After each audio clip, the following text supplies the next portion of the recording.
حضرت یونس کا واقعہ حضرت یونس علیہ السلام اللہ کے نبی تھے جنہیں ایک قوم کی طرف بھیجا گیا۔ وہ قوم نافرمانہ تھی اور بار بار سمجھانے کے باوجود اللہ کی بات نہیں مانتی تھی۔ حضرت یونس نے انہیں توحید کی دعوت دی، انہیں اللہ کے عذاب سے ڈرایا، مگر وہ ہلو گزد اور تکبر میں ڈٹے رہے۔ کافی عرصہ تبلیغ کے بعد جب وہ ایمان انہلائے تو حضرت یونس ناراض ہو کر بستی چھوڑ کر چلے گئے۔ حالانکہ اللہ کی طرف سے ابھی جانے کا حکم نہیں آیا تھا۔ وہ آئے کہ کشتی میں سوار ہو گئے، سمندر کے درمیانہ چانک طوفان آ گیا، کشتیاں چکولے کھانے لگیا، وہ ڈوبنے کا خطرہ پیدا ہو گیا۔ کشتی والوں نے فیصلہ کیا کہ حزن کم کرنے کے لیے کسی ایک شخص کو سمندر میں ڈالنا ہوگا۔ قرعہ اندازی ہوئی اور نام حضرت یونس کا نکلا۔ 2 بار ہکڑا ڈالا گیا، پھر بھیانے کا نام آیا، تیسری بار بھی یہی ہوا۔ تب حضرت یونس سمجھ گئے کہ یہ طرف سے آزمائش آئے تو وہ خود ہے سمندر میں کود گئے۔ جیسے ہوا پانی میں گئے، ایک بڑی مچھلی نے انہیں نگل لیا۔ اب وہ مچھلی کے پیٹ کے اندر اندھیروں میں تھے، رات کا اندھیرا، سمندر کی گہرائی کا اندھیرا، مچھلی کے پیٹ کا اندھیرا۔ یہ انتہائی مشکل وقت تھا، لیکن حضرت یونس نے ہمت نہیں ہاری۔ انہوں نے اللہ کو پکارا، لا الہ الا انت سبحانک انی کنت من الظالمین۔ اے اللہ، تیرے سوا کوئی معبود نہیں تو پاک ہے، بے شک میں ہی غلطی کرنے والوں میں سے ہوں۔ انہوں نے مسلسلی دعا پڑھی تو بہہ گیا اور اللہ سے معافی مانگی۔ اللہ تعالیٰ نے ان کی دعا قبول فرمائی۔ مچھلی کو حکم دیا گیا کہ انہیں ساحل پر چھوڑ دے۔ جب وہ باہر آئے تو بہت کمزور ہو چکے تھے۔ اللہ تعالیٰ نے ان کے لیے ایک بیل کا درخت آگا دیا تاکہ انہیں سایہ اور خوراک ملے۔ کچھ عرصے بعد وہ صحت یاب ہو گئے۔ پھر اللہ نے انہیں دوبارہ پنی قوم کی طرف بھیجا۔ اس بار پوری قوم ایمان لے آئی اور یوں عذاب۔ سب کا اس واقعے سے ہمیں یہ سیکھنے کو ملتا کیا ہے؟ غلطی ہو جائے تو فوراً توبہ کرنی چاہیے۔ مشکل حالات میں اللہ کو پکارنا چاہیے۔ اللہ اپنے بندوں کی دعا ضرور سنتا ہے۔ کبھی بھی اللہ کی رحمت سے مایوس نہیں ہونا چاہیے۔ حضرت جریج، نیک عبادت گزار کا واقعہ۔ حضرت جریج بنی اسرائیل کے ایک بہت بڑے عبادت گزار تھے۔ انہوں نے دنیا کی مصروفیات چھوڑ کر ایک جگہ عبادت کے لیے مخصوص کر لی تھی۔ وہ دن رات اللہ کی عبادت میں مشغول رہتے تھے۔ ماں کی پکار۔ ایک دن وہ نماز میں مشغول تھے کہ ان کی والدہ آئیں اور آواز دی، اے جریج، مجھ سے بات کرو۔ چونکہ وہ نماز میں تھے، انہوں نے دل میں سوچا، نماز جاری رکھوں یا ماں کو جواب دوں؟ انہوں نے نماز کو جاری رکھا اور جواب نہ دیا۔ ان کی والدہ نے دوبارہ اور پھر تیسری بار پکارا، لیکن جریجہ نے جواب نہ دیا۔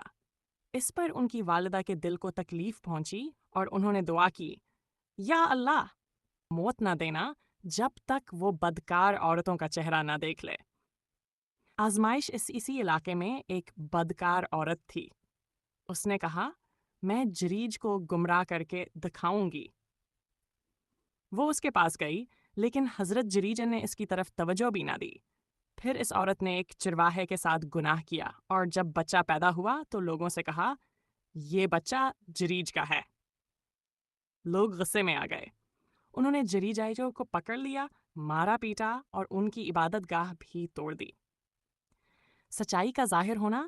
حضرت جریج نے سکون سے کہا، مجھے نماز پڑھنے دو، پھر میں جواب دوں گا۔ نماز کے بعد انہوں نے اس بچے کے پاس جا کر اللہ سے دعا کی اور بچے سے پوچھا، اے بچے، تیرا باپ کون ہے؟ اللہ کے حکم سے وہ ننھا بچہ بول پڑا، میرا باپ چرواہا ہے۔ یہ سن کر سب لوگ حیران رہ گئے۔ انہیں اپنی غلطی کا احساس ہوا اور وہ شرمندہ ہو گئے۔ انہوں نے کہا، ہم آپ کے لیے سونے کا گھر بنا دیتے ہیں۔ حضرت جریج نے فرمایا، نہیں، مجھے مٹی کا ہی گھر کافی ہے۔ اہم سبق والدین کی اطاعت ضروری ہے۔ عبادت کے ساتھ حقوق آل عباد بھی اہم ہیں۔ اللہ سچ کو ظاہر کر دیتا ہے۔ صبر اور سکون مشکل وقت میں بہترین ہتھیار ہیں۔ جھوٹ آخر کار بے نقاب ہو جاتا ہے۔ اگر آپ چند واقعہ صحابہ کرام میں سنان میں سے بیان کرتے ہیں۔ حاشا حضرت خالد بن ولید کا گائماور بہادری۔ حضرت خالد بن ولید ابتداء میں اسلام کے سخت مخالف تھے۔ وہ قریش کے بڑے جنگ جوار نہایت ذہین سپہ سالار تھے۔ کئی جنگوں میں انہوں نے مسلمانوں کے خلاف حصہ لیا، خاص طور پر غزوہات میں ان کی حکمت عملی کی وجہ سے مسلمانوں کو نقصان اٹھانا پڑا۔ حق کی اطلاع شوکت گزرتا گیا، لیکن آنکے کے دل میں ایک سوال پیدا ہونے لگا، کیا واقعی اسلام غلط ہے یا میں ہی غلط سمت میں ہوں؟ انہوں نے غور کیا کہ مسلمان کمزور ہونے کے باوجود ڈٹے ہوئے ہیں، ان کے اندر سچائی اور اخلاص ہے۔ حضرت محمد ان کی باتوں میں سچائی ہے، یہ سوچانے ہیں حق کے قریب لے آئی۔ اسلام قبول کرنا آخر کار انہوں نے فیصلہ کیا کہو ہسچک کو قبول کریں گے۔ وہ مکہ سے مدینہ روانہ ہوئے۔ راستے میں ان کے ملاقات حضرت عمرو بن العاص غنت سے ہوئی، جو خود بھی اسلام قبول کرنے جا رہے تھے۔ جب وہ مدینہ پہنچے اور نبی کریم صلی اللہ علیہ وسلم کے سامنے حاضر ہوئے تو عرض کیا، میں اسلام قبول کرنا چاہتا ہوں۔ نبی کریم نے صلی اللہ علیہ وسلم نے خوش ہو کر فرمایا، خالد، تم جیسے سمجھدار شخص کو اسلام کی سچائی پہلے سمجھ لینی چاہیے تھی۔ حضرت خالد رضوان نے فوراً اسلام قبول کر لیا۔ سیف اللہ کا لقب اسلام قبول کرنے کے بعد حضرت خالد نے اپنی ساری صلاحیتیں اسلام کے لیے وقف کر دیں۔ جنگ موتا میں جب مسلمان فوج مشکل میں تھی اور کئی کمانڈر شہید ہو چکے تھے تو حضرت خالد نے کمان سنبھالی اور اپنی بہترین حکمت عملی سے فوج کو محفوظ نکال لیا۔ اسی موقع پر نبی کریم صلی اللہ علیہ وسلم نے انہیں لقب دیا سیف اللہ۔ عظیم فتوحات حضرت خالد نے کئی بڑی جنگوں میں حصہ لیا۔ یرموک کی جنگ، عراق اور شام کی فتوحات، وہ جہاں بھی گئے اپنی بہادری اور حکمت عملی سے دشمن کو شکست دی۔ عاجزی اور آخری وقت اتنی عظیم فتوحات کے باوجود حضرت خالد نہایت عاجز تھے۔